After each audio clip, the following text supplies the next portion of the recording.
Hey, how you doing? It's your boy BrogiNaric back again with another review. And in this video, I'm going to be talking about the new Pixar flick Lightyear, which recently came out in theaters. And this is a movie that is supposed to be like the origin story of the Buzz Lightyear character from the Toy Story film. So there's a meta thing going on here with this Lightyear movie. So this is supposed to be the movie that Andy saw in 1995 that turned him into a Buzz Lightyear fan. This was the thing he saw in the theaters, and afterwards he had to go get the action figure. And that's an interesting premise. And I saw another thing from the directors where they were like, okay, this is not the movie that he saw in theaters. It's like they were kind of thinking of it like this was a movie that was made like in the late 80s.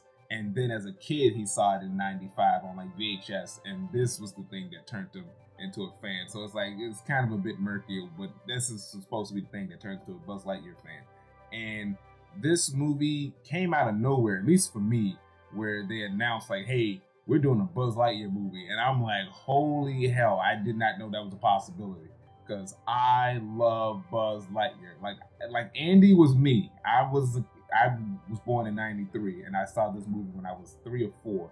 And I was Andy. I had a bunch of Buzz Lightyear action figures, Buzz Lightyear shirts and merchandise, so I get it. I love that character. He's so fun, so awesome.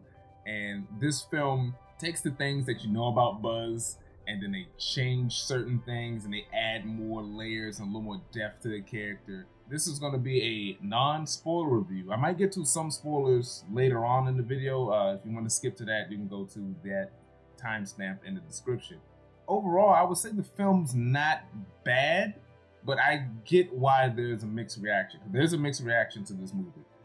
In terms of the animation and the visuals, solid. It's, Pixar don't make really ugly movies, so you're gonna get that. It's when it comes to Pixar, it's the story and the emotions you feel from this movie. And I gotta say, on that front, this movie is definitely on the lower end of that in terms of hitting the emotional impact, at least for me when it comes to a Pixar movie. Because yeah, you can have your fun and your adventure, but there's always going to be that thread that really hits home at a certain point where you get that little tear jerk. And I didn't get that. They try, but throughout the film, it dissipates. The synopsis for Lightyear is we see Space Ranger Buzz Lightyear, and he's on this mission with the Space Rangers where they're traveling throughout space, and they check out this random planet, and through some shenanigans they get trapped there, and they're trapped there for like a good year. And then they're trying to rebuild this crystal that can get them into hyperdrive, and Buzz is the test pilot who tests it. He does one test, he goes around the sun, he comes back, 4 years have passed. And each time he tries this out, more time passes. He stays the same. He only ages about a couple of minutes, and everything else around him ages about 4 years. And and it keeps happening. Then something happens where it kind of works, and this pushes him even further into the future. And he has to save the people who are still stuck on this planet. But there's this new being, this new robot being that's there that's kind of holding them hostage that goes by Zurg. Buzz has to team up with these younger, well, not younger, but these rookie space rangers, and they have to form a team and ultimately save the day. And that's the essential synopsis of this movie. And like I said, I'm a big fan of Buzz Lightyear, and the whole idea of this being the movie that turned Andy into such a super fan, if that's the thing they were going for, me personally, as a kid who was a kid in the 90s, someone who was a kid in the 90s, could very much relate to Andy. If I would have saw this movie as a kid, I don't know if this would have made me a super fan of Buzz Lightyear. I probably would have been like, I like Buzz, but I don't know if this movie would have made me a super fan, because the way they handle the character in here, I'm not saying it's a bad take on the character, because it's not, but it's not that. There's something about the way, the character was in the first Toy Story with Tim Allen, where he came off very goofy and energetic. This is like a more reserved, realistic, quote unquote, realistic, more grounded. They try to add more depth to the character, and some of that stuff worked. The stuff with him and his partner, Alicia Hawthorne, played by Uza Aduba, and Chris Evans. Their friendship is really good, and the whole passage of time and how that's affecting her life is very emotional, and how Buzz is just kind of just so dead focused on the mission that it kind of washes past him. And I wish they could have focused a little more on him personally, how that affects him. And I guess they do to a degree, but like I wish they could have focused more on like his life outside of him being so driven by the mission. It's like, okay, you know, I've been doing this mission, and this person has had a whole family, and here I am, just a lonely asshole. Like, how does he feel about that? They don't really get into that side of it. It's more about him trying to be less selfish, or less headstrong, and more willing to work as a team, which is a good story. You know, I think they took a little too long to get to the point. Repetition is a problem with this film, and I guess with the story, I guess that plays into the story of them redoing the mission over and over, and him trying to save the day. Not terrible, but very weak for a Pixar film, because Pixar usually has good humor. They'll have their kiddie humor, but they'll usually have a joke or two that's for the adults. I don't really remember any of the jokes being all that funny. You have Izzy Hawthorne, played by Keke Palmer. She is the granddaughter of Alicia Hawthorne. She's fine. She's the peppy go-getter who's leading this ragtag group of rookies. Darby Steele, who's played by Dale Soul. She's this older lady. She's like a ex-con, but she's also like a demolitions expert. She's fine, but like her joke is she's a convict and she can't touch weapons, but she always finds a weapon and wrecks things. Like, they do that joke nonstop. The worst of the worst is Mo Morrison, played by Taika Waititi. His character is basically, he's a screw up and a scaredy cat, and he always screws things up, and he's a scaredy cat. And it's just Taika Waititi copy and paste, same bland, goofy delivery that he's been doing. He's been coasting, and I think this was the breaking point. It definitely was a breaking point. I mean, I've been feeling like this for a while, but like after seeing him in this, it was like, man, he's got nothing. They ain't giving him nothing. He ain't trying to do nothing. It's the same old dry ass shit. I'm like, God, like it's the same joke, and they keep doing it. They always squabble. They'll mess something up, and they're like, oh, we can get through it, and they do it over and over. And I'm like, I get it, but there is the character Socks, who is played by Peter Song. He's this robot AI cat who, when they popped up in the trailer, I thought the cat Socks was going to be super annoying animal sidekick. And he's actually one of the better characters, if not the best character in the movie. I've been seeing people been saying he was the MVP of the film. I liked the character. He was this smart, sort of analytical character that also was the heart of the film to a degree as well, outside of Alicia. Fine character. I didn't like all the time when they would do the little beep-boop, beep-boop, beep-boop. I didn't like that. It just sounded weird to me, but fine character. And if you're enjoying this video, don't be afraid to hit the like button, share it, and subscribe to the channel. My analytics say that 90% of y'all are watching these videos, but you're not subscribed. So just help your boy out, subscribe to the channel, all right? Help me grow. I'm trying to reach a goal by the end of the year, trying to get to at least 500. So help your boy out, all right? Hit the subscribe button, like it, and let's get back into the review. And we have the main villain, Zurg. Not evil Emperor Zurg, just Zurg, a giant Decepticon-looking robot that's trying to attack Buzz Lightyear for a certain reason. And there's a certain twist with the character, definitely different from what we were led to believe in the Toy Story 2 movie, and different from what we had in the Buzz Lightyear Star Command movie. It's hit or miss. I did not like the twist. I didn't like the character at all, honestly. I thought they were going to do sort of a syndrome-y type of thing with a certain character that was at the beginning of the film. They didn't do that. They did something else. And like I said, I was not the biggest fan of that. I'll get a little more to that in spoilers. Stuff that I did like, the animation is, like I said, top-notch. The action, when we do get it, which this is pretty action-packed, the action is solid, especially the bit early on where they're on the planet and they're getting attacked by creatures and stuff. That stuff is cool. I wish the movie really was just Buzz and Hawthorne kicking ass in space. That would have been better than what we got. Now, I'm down on it, and I'm not saying this is a bad movie, because it's not a bad movie, because there were some kids there, they loved it. Me being a kid of the 90s who grew up with the Buzz Lightyear of Star Command cartoon in the early 2000s, this movie pales, and I mean pales in comparison to that cartoon. That cartoon had a better handle on Buzz, I think, had a better handle on Zurg, Princess Mira, Booster, and XR. All are far better characters than what we have in this movie, except for Hawthorne. Hawthorne was cool, but the others, Izzy, Darby and Mo fucking just they pale in comparison. It's like y'all didn't even try. It's just disheartening. It's like, damn, y'all had a good version, y'all tried, and you couldn't do better than that version. So maybe I'm just hung up on the cartoon. What I'm saying is, I miss the old Buzz Lightyear cartoon, and Disney, please just put it on Disney Plus. I don't know why it's not on Disney Plus. Just put it on Disney Plus. That and the Tarzan cartoon. I just need those. You gave me Pepper Ann. You finally gave us Recess. Just give us those. I'll be happy. Just give me those two, so I can relive my childhood, because the future is scary.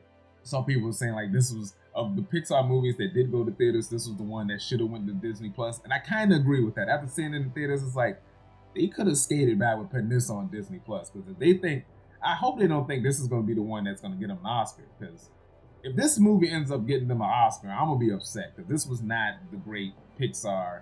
This was like mid-tier Pixar. This wasn't bottom tier, and this was not S tier. This was kind of like B tier. I would say B tier. I wouldn't even go A. That's B.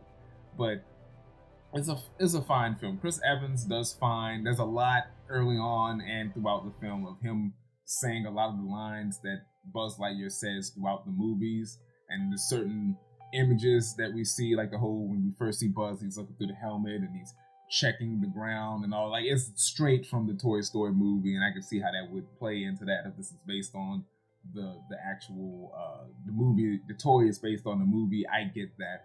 And one of the things that this movie does, which annoys me, is when movies, especially franchises, if they're like reboots or they're like based on comic books or movies or something, when the movie waits till the last like 5 to 3 minutes and they give the characters their iconic suits and they build up to something awesome, and then the movie ends, they do that in this movie, and it kind of annoyed me.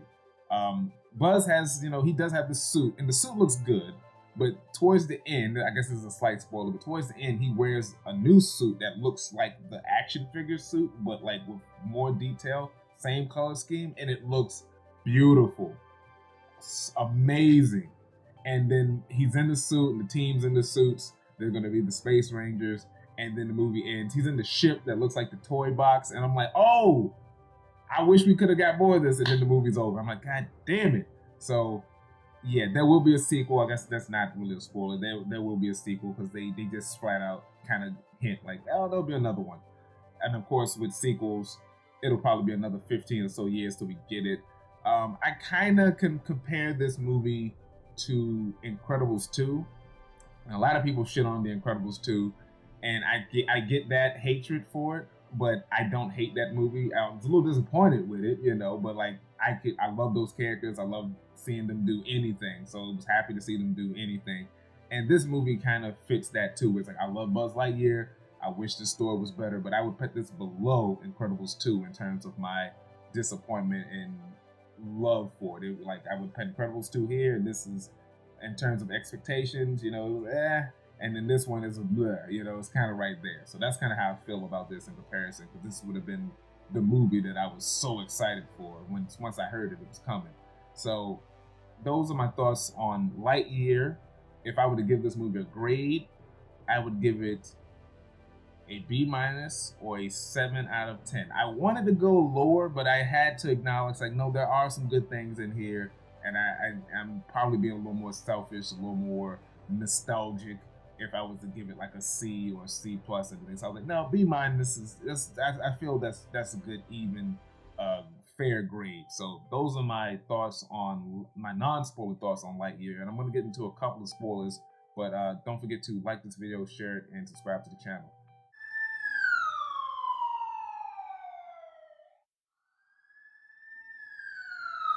I'm going to get into some quick spoilers here. So the main spoiler, we find out, which I knew Zurg was going to be a person in a suit. I thought Zurg, they were going to pull a syndrome, and Zurg was going to be the dude at the beginning of the movie, the rookie. What was his name? Featheringhamston. I thought he was going to be the one that was actually going to be Zurg, because he had some grudge against him. It's like, oh, if you only would have let me help you, we wouldn't have been stranded on this damn planet. Like, I thought he would have do something like that. And they didn't do that. It was, Zurg turned out to be Buzz, an older Buzz from a severed timeline thing. When Buzz finally, when Socks finally made the right crystal combination, they go through the process and it works, and it sends him 60 years into the future. And apparently, when he went through the hyperdrive, it created two versions of Buzz. The first version of Buzz landed back on the planet, and the Star Command team was there to arrest his ass because he, broke the rules to go on the mission when the guy told him we weren't going to do that anymore. They was going to live on the planet and they just be stranded there, but they were going to make it work. And so he flew off and he used the crystal again, and he went even further into the future, found some robot technology, figured out a way where he can go back in time. So he wanted to go back, but by messing with the crystal broke, so he had to wait. But I guess by him going back in time, he knew he would see another version of himself. Although I don't know how he knew that other version wouldn't do the exact same thing that he did. But I guess by him going back in time, he changed the situation where he had to ship. So yeah, I guess by him going back into the past, it altered the time anyway. So he waited for himself to come back again, which then made another parallel. Okay, there we go. So that made another parallel. So in that version of Buzz, he, the good Buzz that we follow, he is the one who gets to learn, how time has changed. She meets Izzy and the stuff that the grandmother did and how stuff has changed over time. So he gets to know these people, and he gets to realize that he can be more of a team player. Everything doesn't have to revolve around him trying to be perfect and trying to save the day, because old Buzz wants to take the crystal and then go back in time to the beginning where they were trying to escape the planet in the first place and make sure they don't crash and get stranded. And good Buzz is like, I like that makes sense, but I can't wipe out the time that these people have had in this span of almost 100 years since they've been hanging out on this planet. He's like, I can't wipe that out because these people have their own lives here. So that's where the conflict is, where old Buzz is like, I want to go back and fix things, and current new good guy Buzz is like, I can't ruin these people's lives just because of my mistake and I have to let it go. So I get the conflict, but I would have preferred, it's like they're trying to give the Zurg character a little more depth.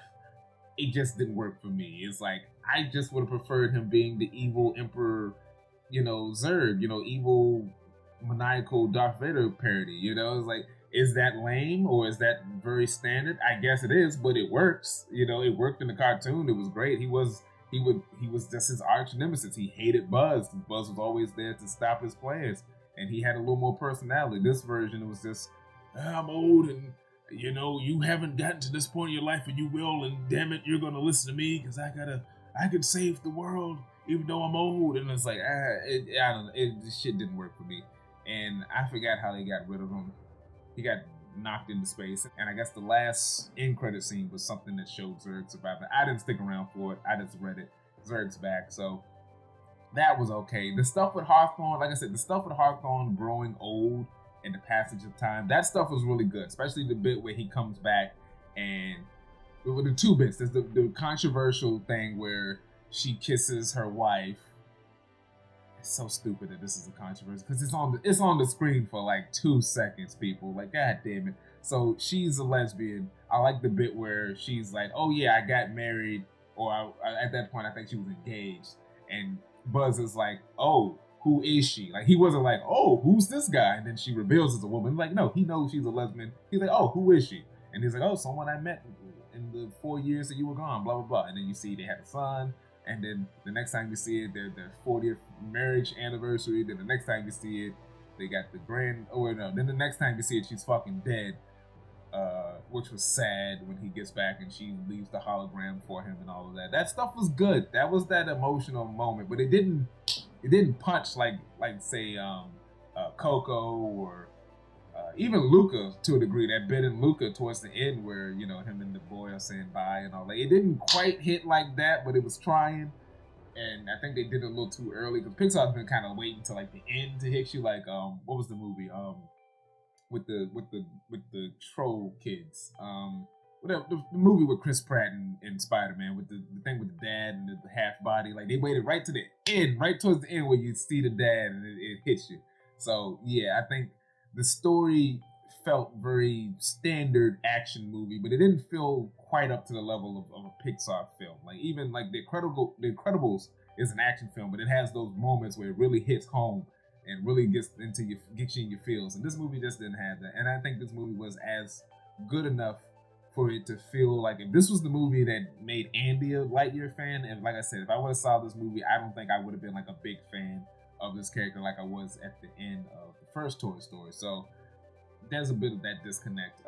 Another thing, I wish they would have did something with the credits where we would have seen the name of the actor that played Buzz Lightyear. Like I thought they were gonna do, instead of it just being Chris Evans as Buzz Lightyear, it would have been like Max Hempson as Buzz Lightyear, like something like the fake name for the actor that's supposed to be playing Buzz Lightyear, since this is the movie that Andy saw that made him fall in love with Buzz. That I wish they could have went to that level. They didn't get that deep into the meta, but it is what it is. But yeah, so those are my spoiler thoughts on this film. Like I said, fine film. I can see why people love it. I can see why people are shitting on it. It's kind of in that murky territory, depending on how you feel about it. But definitely go check it out for yourself and make your own decisions. You know, don't let anyone steer you. You know, make your own decision. Don't be a robot. Don't be a slave. But yeah, that's all I have to say for the Lightyear review. Don't forget to like this video, share it, and subscribe to the channel, and stay tuned for more videos. Peace.